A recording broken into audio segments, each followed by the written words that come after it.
Hello dear D pharma second year students. D pharmacy second year में आज हम hospital and clinical pharmacy subject से कुछ important MCQ discuss करने वाले हैं जो कि आपके यूनिवर्सिटी एग्जामिनेशन में आने के मैक्सिमम चांस हो। चलिए तो देखते हैं किन कौन कौन से क्वेश्चन हैं जो कि आपके यूनिवर्सिटी एग्जामिनेशन में पूछे जा सकते हैं। देखेंगे number of pharmacist required for 300 bed size hospital.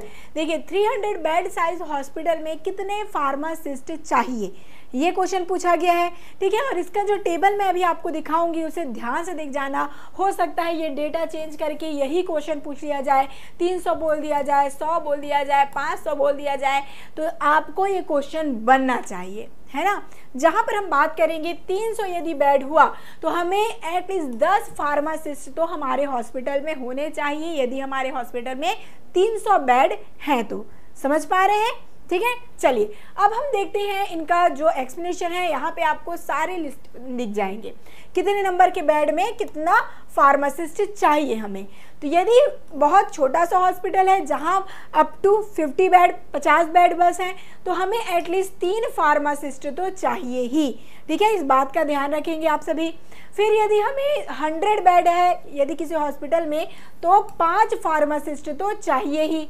ठीक है, वहीं पर 200 बेड है, ठीक है, 200 बेड है तो 8 फार्मासिस्ट चाहिए, और 300 बेड है तो 10 फार्मासिस्ट, जो कि क्वेश्चन आपका अभी पूछा गया था। और हो सकता है क्वेश्चन आए आपका 500 बेड का तो आपको लिखना है 15 फार्मासिस्ट। ठीक है, ये बहुत इंपॉर्टेंट है, जरूर इस टेबल को आप ध्यान देंगे।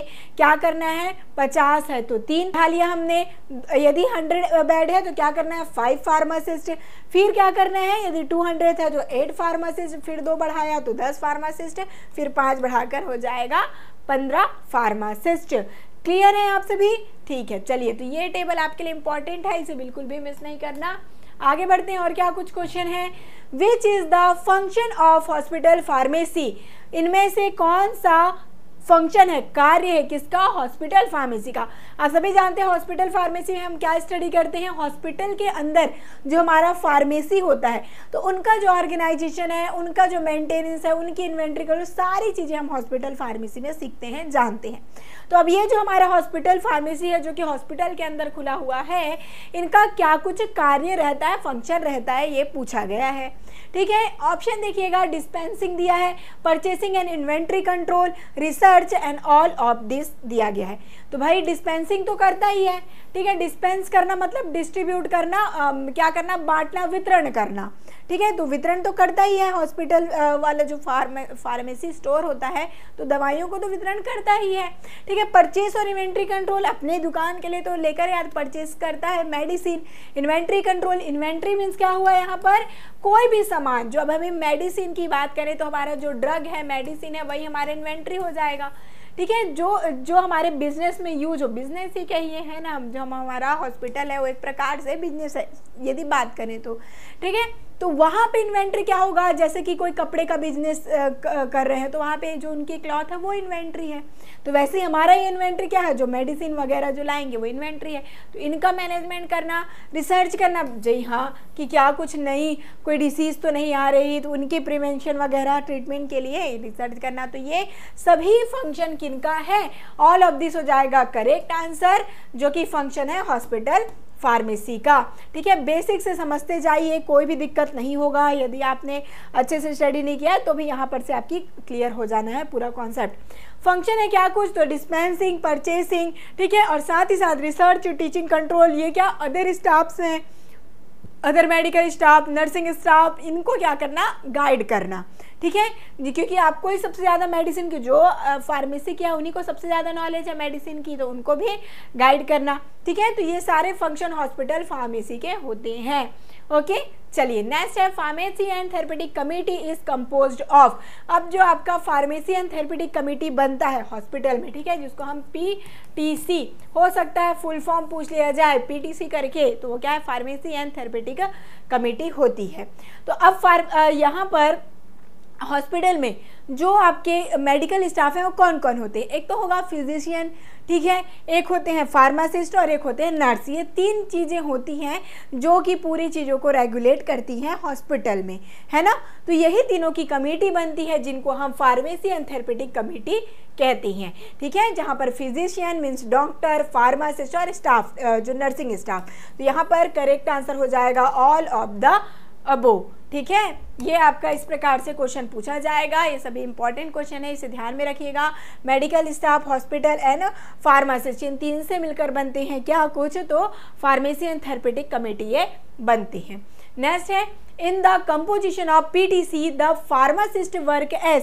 अभी हमने जाना कि 3 लोग से मिलकर क्या बनता है, हमारा फार्मेसी एंड थेरेपेटिक कमेटी बनता है। तो वहाँ पर फार्मासिस्ट का क्या रोल है, फार्मासिस्ट का क्या काम होता है, ठीक है। तो ये इनका सेक्रेटरी, ठीक है, मुख्यमंत्री के रूप से, मतलब ये मेन मंत्री है, समझिए सेक्रेटरी बॉडी है, यही मेन सब काम को रेगुलेट कराएंगे।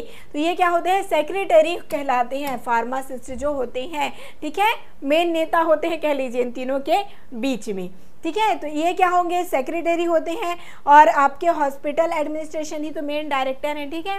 अब देखिए ये जो फार्मासिस्ट हैं वो सेक्रेटरी हैं, कमेटी मेन वो चलाते हैं, ठीक है। चलिए फिर ये क्लियर हो गया, आगे बढ़ते हैं। नेक्स्ट है EOQ स्टैंड्स फॉर, EOQ किसे कहा जाता है, EOQ, ठीक है। इसका फुल फॉर्म क्या है, इलेक्ट्रॉनिक ऑब्टेन्ड क्वांटिटी दिया है, electronic ordered quantity, economic order quality, economic order quantity.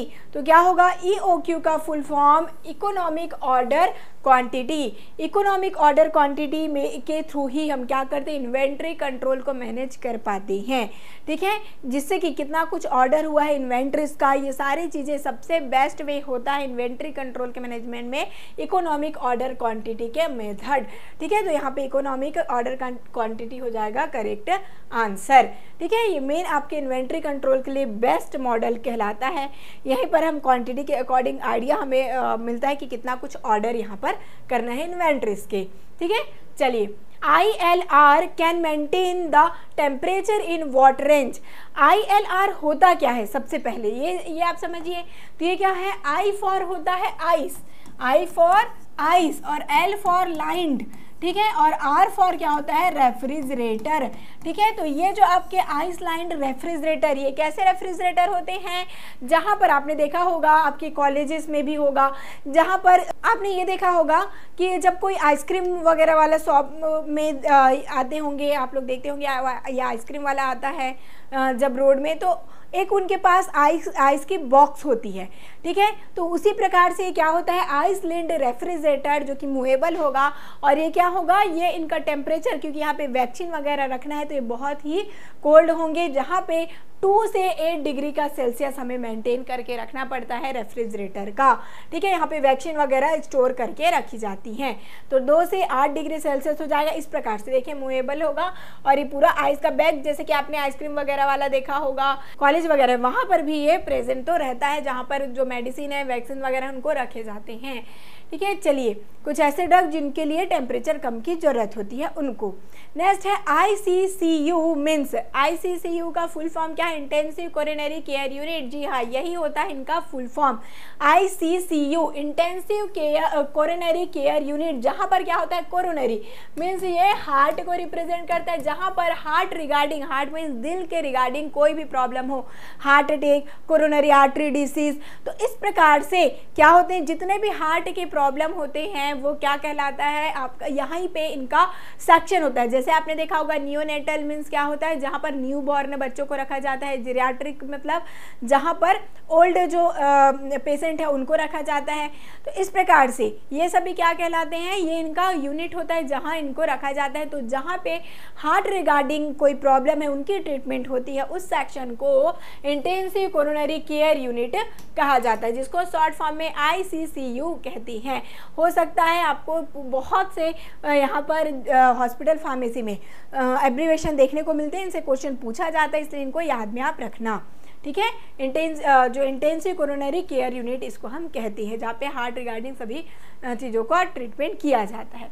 Next है satellite pharmacy is located at. Satellite pharmacy कहाँ पर होता है? तो ये जो सैटेलाइट फार्मेसी है ये किस प्रकार की फार्मेसी होती है?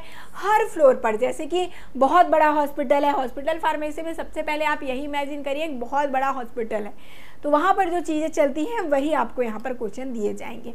तो वो सैटेलाइट फार्मेसी में क्या होता है, हर फ्लोर में फार्मेसी एक एक होती है, में उनका ब्रांच होता है, ठीक है। एक मेन ब्रांच तो होगा नीचे, फिर उसके बाद हर जो फ्लोर है उनमें क्या होते रहता है, एक एक फार्मेसी रहती है। तो इसको हम क्या कहते हैं, सैटेलाइट फार्मेसी कहते हैं, क्योंकि यहाँ पे ईच फ्लोर में फार्मेसीज होती हैं छोटी छोटी, ठीक है। तो यहाँ पर ईच फ्लोर हो जाएगा आपका करेक्ट आंसर, ठीक है। ये लोकेटेड होता है ईच फ्लोर में, सभी फ्लोर में एक एक फार्मेसी होगी और एक सेंटर होगा नीचे में। फिर आगे चलेंगे, which is the type of pharmaceutical incompatibilities. Incompatibility वो भी आपका फार्मास्यूटिकल इनकम्पैटिबिलिटी कौन कौन से हैं, physical and chemical incompatibilities, therapeutic incompatibility, both A and B and none of this. Which of the following pharmaceutical incompatibility में ये आपके दोनों ही आएंगे। फिजिकल एंड केमिकल कंपैटिबिलिटी, किसी भी प्रकार की मेल्टिंग पॉइंट में कोई डिफरेंस हो गया, फिजिकली केमिकल में जो केमिकल है वो डिफरेंट हो गया। थेरेपेटिक इनकम्पैटिबिलिटी में उनका थेरेपेटिक रिस्पॉन्स यदि गलत हो गया, तो ये सारे इनकम्पैटिबिलिटी किस में आते हैं, फार्मास्यूटिकल इनकम्पैटिबिलिटी। तो ये आपका करेक्ट आंसर हो जाएगा। देखिए कितने टाइप के होते हैं, फिजिकल इनकम्पैटिबिलिटी, केमिकल और थेरेपेटिक, ये 3 टाइप की इनकम्पैटिबिलिटी होती है फार्मास्यूटिकल इनकम्पैटिबिलिटी में, तीनों आती हैं। फिजिकल इनकम्पैटिबिलिटी में कलर हो गया, प्रेसिपिटेशन, ये सारे, तो प्रेसिपिटेट बन जाएगा या फिर कलर चेंज हो जाएगा, इस टाइप की इनकम्पैटिबिलिटी हो जाएगी। केमिकल इनकम्पैटिबिलिटी में भी प्रेसिपिटेशन आ जाएगा या फिर कलर चेंजेस हो जाएगी, टर्बिडिटी, ये सारी चीज़ें होने की चांसेस होगी, इनको हम केमिकल इनकम्पैटिबिलिटी बोलेंगे। और थेरेपेटिक इनकम्पैटिबिलिटी में इनका जो एक्शन है वही डिफरेंट हो जाएगा। तो इसका इस तरीके से ये 3 इनकम्पैटिबिलिटी होती है, जिससे कि किसी भी ड्रग की सेफ्टी, एफिकेसी इन पर असर पड़ता है, ठीक है। नेक्स्ट है total parental nutrition, TPN is. Total parental nutrition किसे कहते हैं, टोटल पेरेंटल न्यूट्रिशन इज, देखिए पेरेंटल मीन्स जो इंजेक्शन के थ्रू जिनको दिया जाए, ठीक है। तो इंजेक्शन के थ्रू ऐसी स्थिति में आपने देखा होगा यदि कोई हॉस्पिटलाइज है जो कि खाना भी नहीं खा सकते, बिल्कुल भी जिनमें किसी भी चीज़ की हिम्मत नहीं है, उनको क्या दिया जाता है, न्यूट्रिशन इंजेक्शन के थ्रू दिया जाता है। तो इसे ही हम क्या कहते हैं, टोटल पेरेंटल न्यूट्रिशन कहते हैं, जहाँ पर इंट्रावेनस रूट से फीडिंग की जाती है, ओरली नहीं जब वो ले पाते न्यूट्रिशन को, तो ठीक है। तो इसे ही हम क्या कहते हैं, इसे टोटल पेरेंटल न्यूट्रिशन कहते हैं, जहां पर करेक्ट आंसर हो जाएगा intravenous feeding method for patient unable to take oral nutrition. जो ओरली नहीं ले पाते उनको क्या किया जाता है, उन्हें इंट्रावेनस दिया जाता है। क्लियर है आप सभी, यहाँ तक की चीजें क्लियर हैं? कोई भी डाउट हो तो जरूर से आप कमेंट करके क्वेश्चन कर सकते हैं। नेक्स्ट है radio pharmaceutical are stored in. Radio pharmaceutical को किस प्रकार से स्टोर किया जाता है, तो इनको लेड सील्डेड बॉक्स में इनको क्या किया जाता है, रखा जाता है, ठीक है। क्योंकि ये क्या होते हैं, ये जो रेडियो एक्टिव मटेरियल होते हैं वो सूटेबल होते हैं, एरिया में ही इनको रखा जा रहता है, इसीलिए जो ब्रिक्स होती हैं लिड ब्रिक्स में रखा जाता है, रिमोट एरिया में इनको हम रखते हैं, ठीक है। क्योंकि ये बहुत ही जल्दी क्या हो जाते हैं, एक्टिव, बहुत ज़्यादा एक्टिव ये रहते हैं पार्टिकल जो है। Which type of particle is having high ionisation power. इनमें से कौन सा जो पार्टिकल्स हैं, अल्फा बीटा गामा दिया है, तो इनमें से कौन सा पार्टिकल है जो हाईली आयोनाइज है, ठीक है। तो अल्फा पार्टिकल होते हैं जो कि सबसे ज़्यादा आयोनाइज होते हैं, क्योंकि इनका पेनेट्रेशन पावर बहुत ही कम होता है, ठीक है। फिर बीटा पार्टिकल का मीडियम रहता है, और गामा पार्टिकल की बात करेंगे तो ध्यान देंगे इनका जो पेनेट्रेशन पावर है बहुत ज़्यादा हाई रहेगा गामा पार्टिकल्स का, और इनका आयोनाइजेशन सबसे कम होगा, ठीक है। जिनका आयोनाइजेशन ज़्यादा होगा उनका पेनेट्रेशन कम होगा। पेनेट्रेशन मतलब उनको, इस चीज़ को ध्यान में रखेंगे। आगे चलिए, फुल फॉर्म ऑफ मेडलार्ट्स, ठीक है। इसका फुल फॉर्म क्या होता है, तो एक प्रकार का कंप्यूटराइज सॉफ्टवेयर है जहाँ पर जो मेडिकल का कोई नॉलेज, बायोमेडिकल नॉलेज यदि चाहिए तो इनको यूज़ किया जाता है। ये US का होता है। तो इसका फुल फॉर्म है medical literature analysis and retrieval system. क्या होता है इसका full form, medical literature analysis and retrieval system. जहाँ पर क्या कुछ होता है, देखिए ये आपके क्या है, मेनली सोर्स ऑफ इंफॉर्मेशन है, जब कभी भी कोई देखिए कोई बायोमेडिकल इंफॉर्मेशन चाहिए तो ये जो एक प्रकार की लाइब्रेरी है, कौन सी library, National Library of Medicine. National Library of Medicine है किसका, यूएस का, यूएस का नेशनल लाइब्रेरी ऑफ मेडिसिन है, जिसको क्या किया गया, कंप्यूटराइज भी किया गया है, कंप्यूटर बेस्ड सिस्टम में इसको डाला गया है, जिससे कि कोई भी इसको सर्च कर पाए और अपना कोई भी बायोमेडिकल लाइक इंफॉर्मेशन को ले पाए। ठीक है, तो ये कहलाते हैं आपके मेडलार्स शॉर्ट फॉर्म में। नेक्स्ट है फुल फॉर्म ऑफ TDM।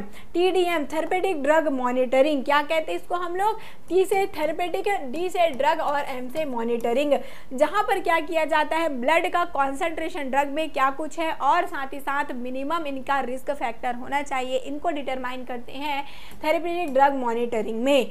ठीक है, तो ये TDM का फुल फॉर्म पूछा जाएगा, इनका डेफिनेशन भी यदि शॉर्ट फॉर्म में पूछा जाए शॉर्ट आंसर वाले क्वेश्चन में तो इनको आपको करके जाना है। ठीक है, क्या है कुछ आपका यहाँ पे क्या करेंगे, मिनिमाइज करेंगे रिस्क फैक्टर को जो ड्रग इंड्यूस करे टॉक्सिसिटी उसको, साथ ही थेरेपेटिक ड्रग मॉनिटरिंग में यही आएंगे आपका जहाँ पे कॉन्सेंट्रेशन कितना कुछ है ब्लड में ड्रग का और इसका थेरेपेटिक ऑप्टिमम क्या कुछ इफेक्ट है, ये सारी चीज़ें हम थेरेपेटिक ड्रग मॉनिटरिंग में देखते हैं। नेक्स्ट है full form is PNC। Full form PNC का क्या कुछ होता है, पोस्ट नेटल केयर है, post operative natal care, pre operative natal care, all of this. तो देखिए आफ्टर बर्थ जो बेबी है, ठीक है, बेबी और मदर को साथ ही रखा जाता है, आफ्टर बर्थ की बात कर रहे हैं, तो ये जो एरिया है उसको PNC कहा जाता है। लगभग 6 वीक तक जब से हुए तब से फिर 6 वीक तक क्या होगा, ये जो केयर करते हैं मदर और जो बेबी है इनका, तो इसको पोस्ट नेटल केयर एरिया कहते हैं, जिसको PNC कहा जाता है। ठीक है, यहाँ तक की चीज़ें क्लियर हैं। इसी प्रकार से शॉर्ट फॉर्म बहुत क्वेश्चन पूछे जाते हैं, आपको यहाँ पे ध्यान देना है। यहाँ पे क्या है, केयर प्रोवाइड किया जाता है मदर और जो न्यू बॉर्न बेबी है उनका, ठीक है, आफ्टर बर्थ। तो लगभग 6 वीक तक का ये जो पीरियड होता है उसमें रखते हैं, इसको हम पोस्ट नेटल केयर कहते हैं। ठीक है, नेक्स्ट है विच is the type of medication related problem. Medication related problem इनमें से कौन सा है, ठीक है, मीन्स जो मेडिकामेंट है उनसे related. Dose too low, dose बहुत ही ज़्यादा कम हो, ये प्रॉब्लम हो सकती है। Adverse drug reaction, inappropriate adherence, all of this. ठीक है, तो डोज यदि मेडिकेशन रिलेटेड प्रॉब्लम बोले तो ऑब्वियसली बात है, यदि डोज बहुत ही कम है तो उनको एडमिनिस्ट्रेशन करने में दिक्कत है, ये प्रॉब्लम हो सकती है। एडवर्स ड्रग रिएक्शन होगा किसी ड्रग का, ये भी मेडिकेशन का ही प्रॉब्लम है।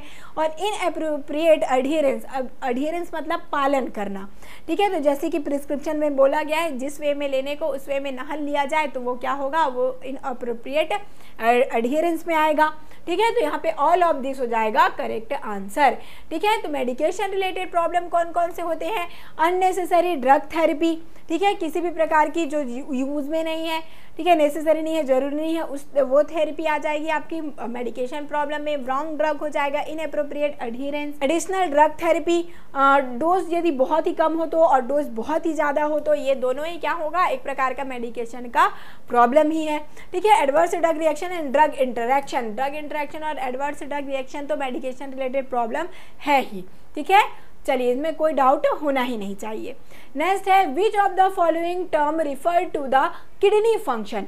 अब जब कभी भी किडनी फंक्शन के बारे में बात किया जाए तो उसे कौन से टर्म से बताते हैं, hepatic, renal, dialysis and urinary. तो देखिए जब कभी भी किडनी रिलेटेड कोई चीज़ हम स्टडी करें उनके फंक्शन वगैरह तो उसे हम रेनल कहते हैं। ठीक है, क्या कहा जाता है, रेनल कहते हैं। ओके, आप कभी भी देखेंगे कि यदि किडनी का एरिया लिखा है तो रेनल रिगार्डिंग ट्रीटमेंट ये सारी चीज़ें होती है, तो हम जो मेडिकल लैंग्वेज में इनको क्या कहते हैं, रेनल कहते हैं। ठीक है, जो किडनी का फंक्शन जहाँ पर हम लोग स्टडी वगैरह करते हैं। ठीक है, वहीं पर लीवर की बात करेंगे तो लीवर को हम हेपेटिक कहते हैं। ठीक है, यहीं पे लीवर की बात आती, लीवर क्वेश्चन में रहता तो उसको हेपेटिक कहा जाता है। ठीक है, चलिए तो ये दोनों याद रखेंगे। कार्डियक किसको कहते हैं, हार्ट के लिए कहते हैं। रेनल किसको कहते हैं, तो रेनल फंक्शन आ जाता है किडनी के लिए। हेपेटिक आ जाता है लीवर के लिए। ठीक है, तो ये सारी चीज़ों को, साथ ही साथ कोरोनरी भी आपके हार्ट के लिए आ जाएगा। यदि बात करते हैं और ऑप्थेल्मोलॉजी तो ऑप्थेल्मो आई के लिए हो जाता है। ठीक है, तो इस प्रकार से अलग अलग टर्म यूज़ किए जाते हैं मेडिकल में, उसको आपको ध्यान में रखना होगा क्योंकि ये क्वेश्चन पूछे जा सकते हैं। नेक्स्ट है full form of AST। AST का फुल फॉर्म क्या है? ये आपका एंजाइम है जो कि आपके लिवर डिसीज या किडनी डिसीज के इंडिकेट करने में यूज होते हैं, ठीक है, जो कि क्या है आपका एस्पार्टेट, क्या होगा आपका एस्पार्टेट ट्रांसएमिनेज। क्या होते हैं ये? एस्पार्टेट ट्रांसएमिनेज होते हैं इनका फुल फॉर्म, ठीक है। साथ ही साथ इसको और भी नाम से जाना जाता है, चलिए मैं आपको बताते जाती हूँ, एक्सप्लेनेशन में सारा कुछ दिया हुआ है, इसका भी PDF साथ ही साथ आपको अवेलेबल हो जाएगा, जहाँ पे दिया गया है डिस्क्रिप्शन में व्हाट्सएप ग्रुप का लिंक, इसे आप लोग क्लिक करें और ज्वाइन हो जाएं, इसका जो PDF है वो भी आपको वहाँ पर अवेलेबल हो जाएगा। तो जैसे बताया हमने एस्पार्टेट ट्रांसएमिनेज और साथ ही साथ एस्पार्टेट अमीनो ट्रांसफरेज, इसी का नाम होता है एस्पार्टेट अमीनो ट्रांसफरेज भी, और इन्हीं को साथ ही साथ सीरम ग्लूटामेट ऑक्सैलोएसिटेट ट्रांसएमिनेज, ठीक है, SGOT क्या कहते हैं? हो सकता है आपको फुल फॉर्म में SGOT पूछ लिया जाए, तो ये क्या है? सीरम ग्लूटामेट ऑक्सैलोएसिटेट ट्रांसएमिनेज होता है, और यहीं पर SGPT भी पूछा जाता है, तो ये क्या है? सीरम ग्लूटामेट पायरुवेट ट्रांसएमिनेज, ये होता है SGPT। ये दोनों एंजाइम बहुत इंपॉर्टेंट है, किसके लिए? लीवर फंक्शन टेस्ट के लिए, ठीक है, तो ये दोनों एंजाइम को याद रखेंगे, इनका फुल फॉर्म पूछा जाता है। नेक्स्ट चलेंगे, an antidote of iron poisoning is, iron poisoning का एंटीडोट कौन सा है? यदि आयरन मीन्स क्या हो गया? Fe, आयरन का फॉर्मूला क्या है? Fe, तो यदि आयरन पॉइजनिंग हुआ तो क्या कुछ यूज करते हैं? यहाँ पे डेस्फेरोक्सामिन को यूज करते हैं एज अ एंटीडोट। अब ये टेबल है वो इम्पॉर्टेंट है, इसे ध्यान से आप लोग स्टडी कर लेना, इनसे एक क्वेश्चन तो आना ही है। लेड और मर्क्यूरी पॉइजनिंग हुआ तो क्या कुछ एंटीडोट यूज करेंगे? पेनिसिलामीन, ठीक है। वहीं पर आयरन पॉइजनिंग हुआ तो डेस्फेरोक्सामिन का यूज करेंगे। मर्क्यूरी और आर्सेनिक पॉइजनिंग हुआ तो बाल को क्या कहते हैं हम लोग? ब्रिटिश एंटील्यूसाइड के नाम से जानते हैं, ठीक है। ऑर्गेनोफॉस्फोरस पॉइजनिंग हुआ तो क्या है? ट्रोपिन और ऑक्सिन का यूज करते हैं। मॉर्फिन यदि कहीं पर आ रहा है, ठीक है, मॉर्फिन का यदि हुआ है ओवरडोज तो क्या कुछ यूज करेंगे? नेलोक्सोन और नेलोरफिन, इनका सभी क्या है? ये नेलोक्सोन नेलोरफिन ये सभी इनका एंटीडोट होता है। क्योमेरिन एंटीडोट में क्या करेंगे? क्योमेरिन मतलब वारफेरिन, ठीक है, जो कि एंटीकोगुलेंट है, तो यहाँ पर विटामिन K इनका होगा एंटीडोट।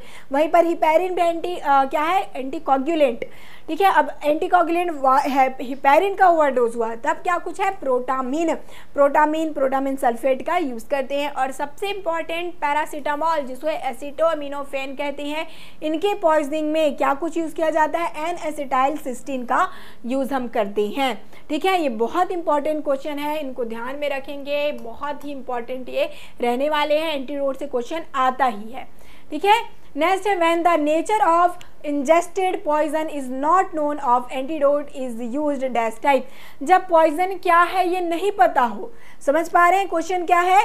जब इंजेस्टेड पॉइजन, जो लिया गया है पॉइजन, वो किस प्रकार का पॉइजन है ये पता ही नहीं है, ठीक है। अब ऑब्वियस सी बात है, जो जहर खा लेते हैं वो बताते हैं क्या कि मैंने ये जहर खाया है, ठीक है, वो तो अनकॉन्शियस है। तो इस स्थिति में क्या कुछ एंटीडोट लिया जाएगा, ठीक है। तो देखिए दिया गया है यहाँ पे physical, chemical, universal and physiological. तो यूनिवर्सल एंटीडोट एक ऐसा कॉम्बिनेशन है जो कि हर टाइप के पॉइजनिंग में इफेक्ट करता है, इसीलिए इनको किसी भी टाइप के पॉइजनिंग में यूज करेंगे जब कभी भी क्या हो, नहीं पता हो कि क्या कुछ पॉइजन लिया गया। ये इनको यूज करके उसके बाद फिर क्या कर सकते हैं? स्पेसिफिक एंटीडोट ले सकते हैं। इनका कॉम्बिनेशन पूछा जाता है, इसको ध्यान देंगे। मैग्नीशियम जो कि क्या है, कुछ 1 पार्ट इनको यूज करते हैं। एक्टिवेटेड चारकोल का 2 पार्ट इनको यूज करते हैं और टैनिक एसिड का 1 पार्ट यूज किया जाता है, ठीक है। तो ये आप लोग ध्यान रखेंगे। इनका जो प्रकार से क्या करेंगे, मैग्नीशियम क्या करता है? न्यूट्रलाइज करता है जो पॉइजन की एक्टिविटी को, ठीक है, न्यूट्रल बनाएगा, उदासीन बनाएगा। एक्टिवेटेड चारकोल क्या करता है? एब्जॉर्ब करता है पॉइजन को। एंड टैनिक एसिड क्या है? प्रेसिपिटेट बनाता है जिससे कि वो एब्जॉर्ब ना हो पाए ब्लड में, ठीक है। नेक्स्ट है, pharmacovigilance is done for monitoring of. Pharmacovigilance किस लिए किया जाता है? तो ड्रग की सेफ्टी को हम जानेंगे, ड्रग कितना सेफ है। फार्माकोविजिलेंस, ठीक है, ये फार्माकॉन उसका मतलब क्या होता है? ड्रग, और विजिलेंस मतलब क्या करना, वॉच करते रहना, मीन्स उनका देख रेख करना। तो ये फार्माकोविजिलेंस ऐसा ब्रांच है जहाँ पर क्या किया जाएगा, डिटेक्शन, असेसमेंट, इन्वेस्टिगेशन, सारी चीज़ों को देखना, किनके लिए, ड्रग के लिए, तो वो कहलाएगा आपका फार्माकोविजिलेंस कहलाता है। और यहाँ पे इसीलिए ड्रग की सेफ्टी को हम स्टडी करते हैं कि कितना कुछ ड्रग सेफ है कि नहीं, उनमें कोई एडवर्स इफेक्ट तो नहीं शो कर रहा है। तो इनका डिटेक्शन, इनका मैनेजमेंट, इनका इन्वेस्टिगेशन, सारी चीज़ें इसी ब्रांच में की जाती है जिसको फार्माकोविजिलेंस कहते हैं। ठीक है, तो यहाँ पे ड्रग की सेफ्टी को हम डिटेक्ट करते हैं कि कितना कुछ सेफ है। Etymological roots for the word pharmacovigilance are pharmakon. देखिए यही बात हुआ, देखिए यहाँ पर फार्माकोविजिलेंस को दो भाग में तोड़ा जाता है। फार्माकॉन का मतलब क्या है, ड्रग दिया गया है। ठीक है, फार्माकॉन मतलब का क्या हो गया, ग्रीक वर्ड होता है फार्माकॉन का ड्रग। अब विजिलेंस का क्या कुछ मतलब होता है लैटिन टर्म में, ये पूछा गया है। समझ पा रहे हैं क्वेश्चन क्या कुछ है। यदि एटिमोलॉजिकल मीन्स ये एक फार्माकोलॉजिकल वर्ड जो आपका फार्माकोविजिलेंस है उसको दो भागों में बांटा गया है, तो ये बना है।